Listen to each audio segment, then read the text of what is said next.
E aí, pessoal do Papo Criativo, sejam muito bem-vindos a mais um episódio do nosso podcast. Hoje a gente vai bater um papo super importante e desmistificar um conceito que por muito tempo moldou a nossa visão de Brasil, o tal do mito da democracia racial. Para quem não viu, a gente se inspirou em um vídeo incrível da coleção antirracista do Instituto Unibanco, que é o primeiro episódio dessa série e se chama justamente O Mito da Democracia Racial.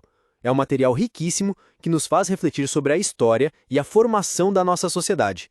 E para nos ajudar a entender melhor esse tema complexo, temos uma convidada de peso aqui hoje, a professora de História Dandara Gonzalez. Dandara, seja muito bem-vinda ao Papo Criativo. Olá, David. É um prazer estar aqui com vocês do Omobá e da Zangu Cultural, nesse espaço potente que é o Papo Criativo. Esse é um tema fundamental para a gente discutir e desconstruir mitos que há décadas são repetidos e colocados como verdades, que servem até para justificar a manutenção do racismo e tentar enfraquecer o tema. E estou animada para a nossa conversa. Dandara, para começar, a gente sempre ouviu falar que o Brasil é um país onde não existe preconceito, onde todas as culturas são apreciadas e as raças vivem em harmonia. Essa ideia de um paraíso tropical sem racismo, ela realmente existiu? Como a gente pode entender essa construção? David, essa ideia de um Brasil sem preconceito, onde todas as culturas e raças vivem em harmonia, não só existiu, como persiste até os dias atuais. Ela é uma construção idealizada da identidade nacional, que se popularizou no século XX. Mas para desvendar esse mito, precisamos voltar no tempo e entender como a miscigenação brasileira, tão intensa e profunda, como realmente ela aconteceu. E como essa harmonia não é a regra na sociedade brasileira. Por sinal, muito pelo contrário. Realmente essa história, infelizmente, não é tão romântica quanto parece, né? A miscigenação no Brasil tem suas raízes em um período bem complicado. Você poderia nos explicar um pouco mais sobre como isso se deu, especialmente no contexto colonial? David, a miscigenação no Brasil tem suas raízes na relação onde pessoas eram vistas como objeto, como propriedade. Ela tem raízes no que chamamos de estupro colonial, praticado por colonizadores sobre mulheres indígenas, mulheres dos povos originários e, posteriormente, sobre mulheres africanas escravizadas. Não foi um processo de amor e união, mas de violência e dominação. Não é que as figuras românticas de Ceci e Peri sejam a regra, nem de Ana Terra e Pedro Missioneiro, para citar Tempo e o Vento. A regra foi a mercantilização de pessoas e violência, como ocorre infelizmente em processos coloniais e de dominação. E como podemos relacionar esse tema com o pensamento das elites da época? Não havia, por exemplo, uma preocupação com a composição demográfica do Brasil, mesmo nessa visão harmoniosa? Como a eugenia e a busca de um Brasil mais europeu se encaixam nesse debate? Pode fazer essa relação para nós? Sim, a elite da época tinha um plano bem objetivo. Vamos, por exemplo, ao censo de 1872, onde já apontava que a maioria da população era negra e indígena. Então, pensadores como José Bonifácio de Andrada e Silva já, alertavam para, como eles chamavam, os riscos derivantes dessa composição. Julgavam que, com essa mistura, não seria possível formar um Estado nacional com essa composição. A velha história que ouvimos até hoje, que juntar índio e negro e nos trópicos só podia dar errado. Atrocidade repetida até hoje. É nessa esteira que entra a eugenia, um termo criado por Francis Galton, na Inglaterra, em 1883, que defendia a ideia de que a seleção natural também se aplicava aos seres humanos e que a intelectualidade era hereditária. O padrão desejado era o europeu, e todos que não se encaixassem deveriam ser excluídos. Essa pseudociência que teve defensores no Brasil, pasmem, e não é como falam, mimimi.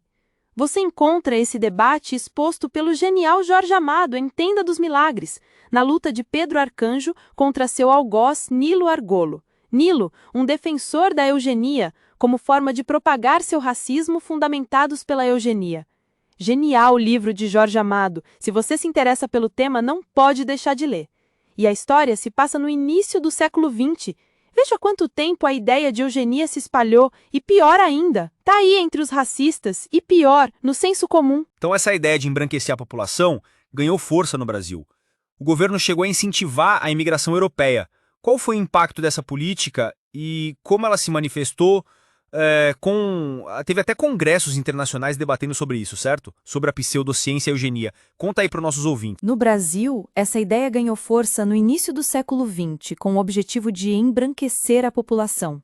O governo brasileiro chegou a patrocinar a vinda massiva de imigrantes europeus. Não foi só, como contam, para substituir a mão de obra dos escravizados recém-libertos. Alguns esforços se iniciam até antes da abolição. Era um esforço numa tentativa de clarear o país. Desculpem, meus amigos, mas o termo e o objetivo era esse: clarear o país junto ao medo de uma nova revolta de negros como ocorrido na independência do Haiti. E ocorria um tipo de internacional racista, desculpe o trocadilho, onde eugenistas do mundo inteiro se reuniam. E essa tese, do branqueamento do Brasil, foi levada para congressos internacionais. Por exemplo, em 1911, em Londres, num desses congressos, o médico João Batista de Lacerda, representando o Brasil, afirmou que a população brasileira se tornaria predominantemente branca em um século, sufocando os traços negros. E um dos símbolos mais marcantes desse período é a pintura A Redenção de Caen. O que essa obra representa e como ela ilustra a mentalidade da época? Mas esse projeto de branqueamento não teve o sucesso esperado. E na década de 30, vemos iniciativas que se contrapõem a essa leitura. Temos o surgimento de Gilberto Freire com a sua obra Casa Grande Senzala. Dandara, como a obra de Gilberto Freire ajudou na mudança da perspectiva sobre o debate racial do Brasil e como isso nos leva à ideia da democracia racial? Apresenta para nós. Bem lembrado. Um símbolo dessa época é a pintura A Redenção de Caen, de Modesto Brocos, que retrata a ideia de embranquecimento através da miscigenação. É uma imagem forte que mostra a mentalidade da época, onde a brancura era vista como a curande ascender, que se refletiu em pensamentos para fundamentar o racismo, onde a maldição de Caen era a pele negra, por exemplo. Pensamento absurdo que no Brasil já foi defendido até por pastores e pasmem, senador da República. Dá um Google que vai achar o nome desse senhor. Mas, seguindo, o projeto de embranquecimento não teve o êxito esperado. Somos prova real disso. Tentam, mas continuamos resistindo. Mas, seguindo, na década de 30, com a ascensão do nacionalismo, Gilberto Freire surge com Casa Grande Senzala, apresentando uma nova perspectiva. Ele valoriza a miscigenação e a contribuição de negros e indígenas, mas, ao mesmo tempo, cria a ideia de uma escravidão mais branda, quase amigável. Essa visão, somada à comparação com a segregação racial nos Estados Unidos, criou a ilusão de um Brasil não racista, inaugurando a era da democracia racial, que até hoje serve como desculpa. Toda vez que avançamos em pautas antirracistas, somos acusados de estar importando uma realidade dos Estados Unidos com coisas que nada têm a ver com o Brasil. Enquanto lá foi pesado, como no seriado Raízes, aqui foi bacana, foi estilo Tio Barnabé no sítio do Pica-Pau Amarelo. E essa democracia racial acabou se tornando uma forma de racismo brando, aceitável na sociedade, com muitas aspas, esse aceitável, né? E como ela opera e quais são as consequências dessa falsa harmonia? E quando se dá a virada na percepção, começa a mudança de visão.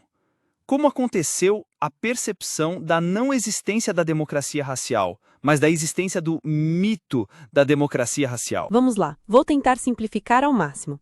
Essa democracia é uma forma perversa de racismo, que distorce a realidade histórica e a consciência, mantendo o grupo historicamente privilegiado em posições de poder e os negros em subalternidade. Qualquer questionamento sobre a desigualdade histórica é questionada pela ideia de um país harmonioso, ideia que foi tão difundida que está presente até em filmes estrangeiros que a reproduziam, como o filme Rio de Janeiro, City of Splendor, de 1936, que falava do Brasil como um paraíso da tolerância racial. Essa falsa democracia racial invisibilizou as questões raciais e dificultou a construção da identidade negra. O censo de 1976, com suas 136 cores autodeclaradas, mostra a confusão gerada por essa invisibilidade, possibilitou práticas como racismo recreativo, presente na TV até pouco tempo. A mudança de democracia racial para mito da democracia racial veio com o projeto Unesco no Brasil, onde pesquisadores de todo o país, não encontraram essa dita harmonia racial, pelo contrário, encontraram um racismo velado, camuflado, muitas vezes apresentado em brincadeiras.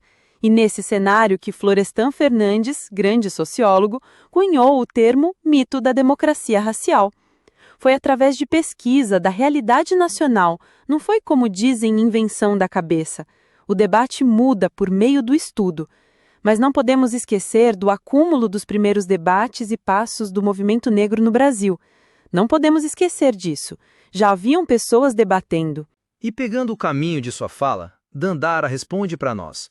Qual o papel desempenhado por esse mito ao longo do século XX e agora no XXI?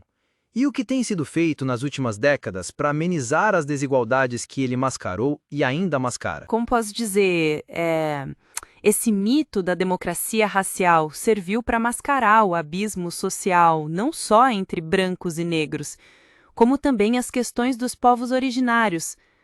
Somente nas últimas décadas, com políticas reparatórias e ações afirmativas, as desigualdades começaram, repito e quero negritar isso, começam a ser amenizadas e não resolvidas, pois são séculos onde o pensamento racista foi tolerado, normalizado, e em pleno século XXI tem gente que acha mimimi, ou que piadas ou posts e comentários racistas são atos de liberdade de expressão. O que fica é que ainda há um longo caminho a percorrer, muito a aprender, mobilizar e, principalmente, transformar. Dandara, muito obrigado mesmo. Foi muito show sua participação. Melhor dizendo, por essa aula e por tentar simplificar e tornar acessível esse tema tão importante, que muitas vezes não chega à galera mais simples, à juventude ou até à criançada. Precisamos nos esforçar mais nesse sentido e foi um prazer te receber aqui no Papo Criativo. Valeu mesmo. David, eu que agradeço o convite. É sempre bom poder contribuir para essa discussão. E desculpa se me empolgo às vezes. E você sabe, você e o pessoal do Omobá e da Zangu Cultural são da luta, são família. E sempre que precisar, pode chamar que venho com grande prazer. Um abraço a todos. Manda um abraço pro Jorge, pra Clara, pra fofa da avó Maria. E olha, fica a dica, chama o professor Abdias Gil, esse é brabo. Esse sim tem muito para falar sobre movimento negro e cultura. O nome já diz tudo, Grande Abdias Gil. E agora sim, um beijo pra galera de casa. Chega, que eu falo demais. Que isso, Dandara! Nós que somos gratos. Os microfones são seus e você sempre tem algo relevante a falar. E você adiantou nossa surpresa. Temos novidades. Uma delas é a chegada do Mestre Abdias chegando e somando com a família Papo Criativo. E é com essa reflexão que encerramos nosso podcast de hoje. Esperamos que essa discussão tenha sido esclarecedora e que nos ajude a construir um futuro mais igualitário. E não deixe de dar aquele like maroto, compartilhar, dar uma hypada e espalhe as notícias que estão aí. Até a próxima, um novo episódio de Papo Criativo. Abraço e axé, pessoal!